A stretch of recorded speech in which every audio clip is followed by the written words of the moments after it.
11वां अध्याय। जय माता दी।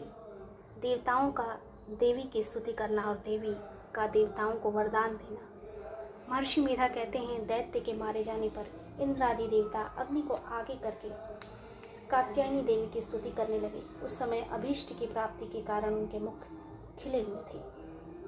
देवताओं ने कहा, हे शरणागतों, ये दुख दूर करने वाली देवी, तुम प्रसन्न हो। हे संपूर्ण जगत की माता, तुम प्रसन्न हो। विश्वेश्वरी, तुम विश्व की रक्षा करो, क्योंकि तुम इस चर और अचर की ईश्वरी हो। हे देवी, तुम संपूर्ण जगत की आधार रूप हो, क्योंकि तुम पृथ्वी रूप में भी स्थित हो और अत्यंत पराक्रम वाली देवी हो। तुम विष्णु की शक्ति हो और विश्व की बीज परम माया हो, और तुमने ही इस संपूर्ण जगत को मोहित कर रखा है। तुम्हारे प्रसन्न होने पर ही यह पृथ्वी मोक्ष की प्राप्ति होती है, मोक्ष को प्राप्त होती है। हे देवी, संपूर्ण विद्याएं तुम्हारे ही भिन्न भिन्न स्वरूप हैं। इस जगत में जितनी स्त्रियां हैं वह सब तुम्हारी ही मूर्तियां हैं। एकमात्र तुमने ही इस जगत को व्याप्त कर रखा है। तुम्हारी स्तुति किस प्रकार हो सकती है, क्योंकि तुम परम बुद्धि रूप हो और संपूर्ण प्राणी रूप, स्वर्ग और मुक्ति देने वाली हो। अतः इसी रूप में तुम्हारी स्तुति की गई है। तुम्हारी स्तुति के लिए इससे बढ़कर और क्या युक्तियाँ हो सकती हैं। संपूर्ण जनों के हृदय में बुद्धि रूप होकर निवास करने वाली, स्वर्ग तथा मोक्ष प्रदान करने वाली, हे नारायणी देवी, तुमको नमस्कार है। कला काष्ठा आदि रूप से अवस्थाओं को परिवर्तन की ओर ले जाने वाली तथा प्राणियों का अंत करने वाली नारायणी, तुमको नमस्कार है। हे नारायणी, संपूर्ण मंगलों के मंगल रूप वाली, हे शिवे, हे संपूर्ण प्रयोजनों को सिद्ध करने वाली, हे शरणागत वत्सला, 3 नेत्रों वाली गौरी, तुमको नमस्कार है। सृष्टि, स्थिति तथा संहार की शक्तिभूता सनातनी देवी, गुणों का आधार तथा सर्व सुखमयी नारायणी, तुमको नमस्कार है। हे शरण में आए हुए शरणागतों, दीन दुखियों की रक्षा में तत्पर, संपूर्ण पीड़ाओं को के हरने वाली, हे नारायणी, तुमको नमस्कार है। हे नारायणी, तुम ब्रह्माणी का रूप धारण करके हंसों से जुते हुए विमान पर बैठती हो तथा कुश से अभिमंत्रित जल छिड़कती रहती हो। तुम्हें नमस्कार है। माहेश्वरी रूप से त्रिशूल, चंद्रमा और सर्पों को धारण करने वाली, हे महावृषभ वाहन वाली नारायणी, तुम्हें नमस्कार है।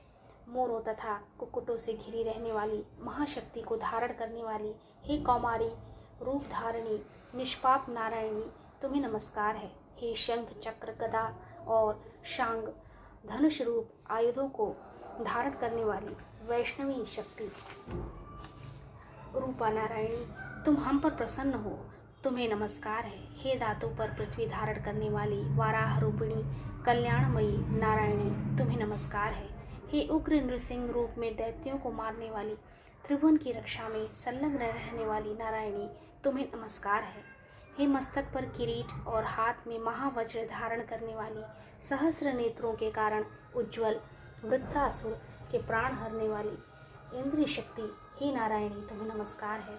हे शिवदूती स्वरूप से दैत्यों के महामद को नष्ट करने वाली, है घोर रूप वाली, हे महाशब्द वाली, हे नारायणी, तुम्हें नमस्कार है। दाढ़ों के कारण विकराल मुख वाली, मुंडमाला से भूषित मुंडमर्दिनी चामुंडा रूपा नारायणी, तुम्हें नमस्कार है। हे लक्ष्मी, लज्जा, महाविद्या, श्रद्धा, पुष्टि, स्वधा, ध्रुवा, महारात्रि तथा महाविद्या रूपा नारायणी, तुमको नमस्कार है। हे मेधा, सरस्वती, सर्वोत्कृष्ट ऐश्वर्य रूपिणी पार्वती, महाकाली, नियंता तथा ईश रूपिणी नारायणी, तुम्हें नमस्कार है। हे सर्व स्वरूप सर्वेश्वरी, सर्वशक्ति युक्त देवी, हमारी भय से रक्षा करो, तुम्हें नमस्कार है। हे कात्यायनी, तीनों नेत्रों से भूषित यह तेरा सौम्य मुख सब तरह के डरों से हमारी रक्षा करे, तुम्हें नमस्कार है। हे भद्रकाली, ज्वालाओं के समान भयंकर, अति उग्र एवं संपूर्ण असुरों को नष्ट करने वाला तुम्हारा त्रिशूल हमें भयों से बचावे, तुमको नमस्कार है। हे देवी, जो अपने शब्द से इस जगत को पूरित करके दैत्यों के तेज को नष्ट करता है, वह आपका घंटा इस प्रकार हमारी रक्षा करे जैसे कि माता अपने पुत्रों की रक्षा करती है।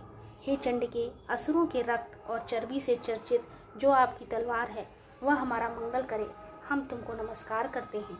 हे देवी, तुम जब प्रसन्न होती हो तो संपूर्ण रोगों को नष्ट कर देती हो, और जब रुष्ट हो जाती हो तो संपूर्ण वांछित कामनाओं को नष्ट कर देती हो, और जो मनुष्य तुम्हारी शरण में जाते हैं उन पर कभी विपत्ति नहीं आती, बल्कि तुम्हारी शरण में गए हुए मनुष्य दूसरों को आश्रय देने योग्य हो जाते हैं। अनेक रूपों से बहुत प्रकार की मूर्तियों को धारण करके इन धर्मद्रोही असुरों का तुमने संहार किया है। वह तुम्हारे सिवा और कौन कर सकता था।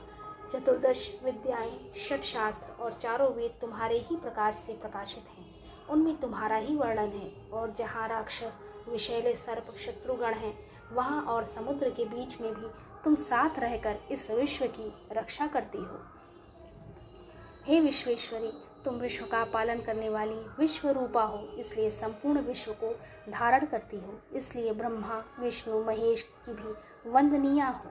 जो भक्ति पूर्वक तुमको नमस्कार करते हैं वह विश्व को आश्रय देने वाले बन जाते हैं। हे देवी, तुम प्रसन्न हो और असुरों को मारकर जिस प्रकार हमारी रक्षा की है, ऐसे ही हमारे शत्रुओं से सदा हमारी रक्षा करती रहो। संपूर्ण जगत के पाप नष्ट कर दो और पापों तथा उनके फल स्वरूप होने वाली महामारी आदि बड़े बड़े उपद्रवों को शीघ्र ही दूर कर दो। विश्व की पीड़ा को हरने वाली देवी, शरण में पड़े हुओं पर